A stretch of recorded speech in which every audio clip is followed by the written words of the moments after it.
اس کے ذمے کو قرضہ ہے، مرنے والے کے ذمے قرضہ ہے، اس قرضے کو پہلے ادا کیا جائے گا۔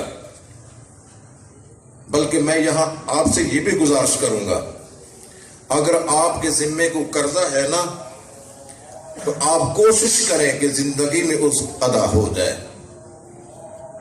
مرنے کے بعد کئی مسائل کھڑے ہو جاتے ہیں۔ میں آپ کو ایک واقعہ سنا دیتا ہوں۔ ہمارے وہاں شہر میں ایک آدمی فوت ہوا، اس کا بڑا کاروبار تھا، بڑا مالدار، اس کے کئی مکان، کئی پلاٹ، جائیداد ڈھیروں اس کی۔ مرنے کے بعد جو کاروباری آدمی تھے نا وہ اپنے کھاتے لے کر آ گئے کہ دیکھو یہ آپ کے باپ کے ذمے کاروباری قرضہ ہے، اس نے ہم سے یہ مال لیا تھا، یہ مال لیا تھا، یہ مال لیا تھا، یہ کھاتا بتلا رہا ہے کہ اس کے ذمے اتنا قرضہ ہے، اس کی جائیداد سے یہ قرض ادا کرو۔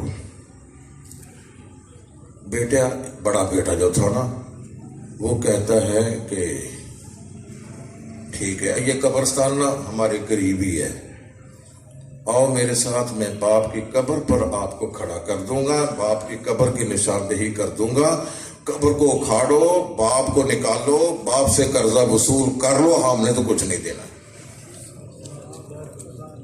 اندازہ لگائیں اب، یہ ہماری تعلیم، یہ ہمیں انسان نہیں بناتی ہے۔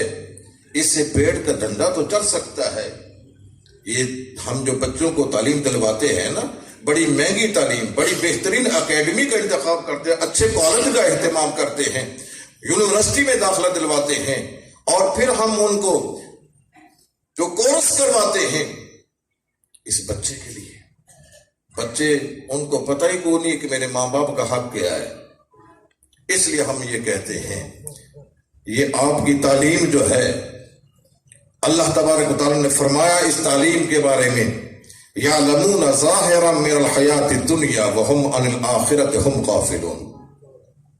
یہ جو ڈگریاں، یہ ڈپلومے، یہ سندیں، سرٹیفکیٹ، یعلمون ظاہرا من الحیات الدنیا، یہ علم نہیں ہے، ایک فن ہے پیٹ کے دھندے کو چلانے کے لیے۔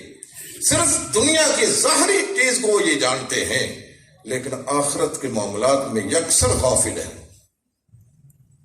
اس لیے میں یہ نہیں کہتا ہوں کہ آپ اپنے بچوں کو یہ تعلیم نہ دلوائیں، میں یہ کہنا چاہتا ہوں کہ بچوں کو یہ دینی تعلیم اتنی دلوائیں کہ ان کو آپ کے حقوق کا پتہ چل جائے۔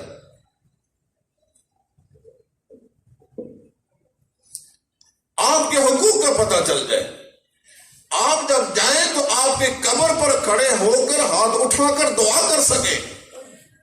یہ تو نہ ہو کہ آپ نے قرضہ دینا ہے اور وہ کہیں کہ آؤ میں باپ کی قبر پر تمہیں کھڑا کر دیتا ہوں، قبر کو اکھاڑو، میرے باپ کی میت کو نکالو، اس سے قرضہ وصول کر لو، ہم نے کچھ نہیں دینا ہے۔ ہاں، میں یہ واقعہ آپ کو سنا دینا چاہتا ہوں۔ رسول اللہ صلی اللہ علیہ وسلم کے دور میں نا ایک آدمی فوت ہو گیا، اس کی کل جائیداد 6 غلام، اس نے 6 کے 6 ہی اللہ کی راہ میں آزاد کر دیے۔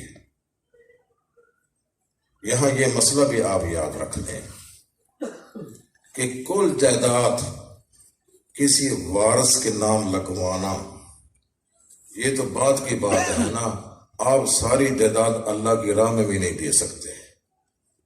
ہمارے ہوتے ہیں کئی سیر پھرے، وہ کہتے ہیں کہ یہ ورثاء کو دینے کی بجائے نا ہم ایک مسجد کو دے جاتے ہیں، کسی مدرسے کو دے جاتے ہیں ہم کی ساری جائیداد۔ حضرت سعد بن ابی وقاص رضی اللہ تعالی عنہ فتح مکہ کے موقع پر وہ عرض کرنے لگے، یا رسول اللہ، میری ایک بیٹی ہے، وہ بھی کھاتے پیتے گھرانے میں اس کی شادی ہوئی ہے، تو میں اپنی جائیداد کو چاہتا ہوں کہ اللہ کی راہ میں ساری کی ساری دے جاؤں۔ آپ نے اس کو اجازت نہیں دی ہے۔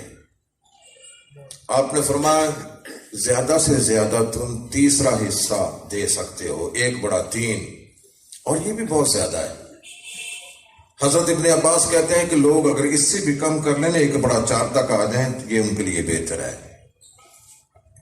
اسی طرح کعب بن مالک رضی اللہ تعالی عنہ جب غزوہ تبوک سے پیچھے رہ گئے نا تو اللہ تعالیٰ کے رسول نے اس کا 50 دن تک سوشل بائیکاٹ کیا. پھر اللہ نے ان کی توبہ کو قرآن پاک میں اتارا ہے. لقد تاب اللہ علی النبی والمہاجرین، یہ ذکر کیا کعب بن مالک کی توبہ کا. کعب کو اتنی خوشی ہوئی، وہ رسول اللہ صلی اللہ علیہ وسلم کے پاس آ کر کہنے لگے یا رسول اللہ میں